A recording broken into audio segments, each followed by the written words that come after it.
শহীদ ওসমান হাদির লেখা কবিতা আমায় ছিঁড়ে খাও হে শকুন, হে সীমান্তের শকুন। পড়ছি।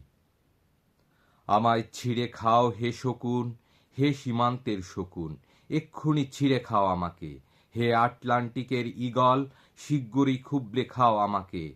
হে বৈকাল হ্রদের বাজ, আশ্রে কামড়ে ছিন্ন ভিন্ন করো আমাকে।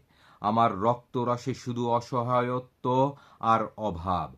কাগজের কামলারা তারে আদর করে মুদ্রাস্ফীতি ডাকে। ঋণের চাপে নীল হয়ে যাচ্ছে আমার অনুচক্রিকা, সংসার চালাতে অন্তর হয় ইন্টারনাল ব্লিডিং।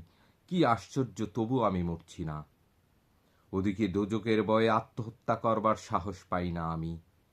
খোদাকে বললাম আমি মরতে চাই। তিনি বললেন, বেঁচে আছো কে বলল? সশ্রব্দ উন্নয়নের সাক্ষী হিসাবে রাজা তোমাকে মমি করে রেখেছে।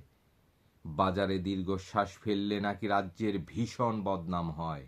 রাজারও মন খারাপ হয় খুব। কোতোয়ালরা ফরমান জারি করেছে তোমাকে সারাক্ষণই হাসতে হবে, নইলে দেশি কুকুর ও বিদেশি মাগুরকে একবেলা ভালো মন্দ খাওয়ানো হবে তোমার মাংস দিয়ে। নিত্যদিন বয়লারের ভুঁড়ি নাকি ওদের ভাল লাগে না। অথবা আমাকে ভাগ দিয়ে বেচা হবে।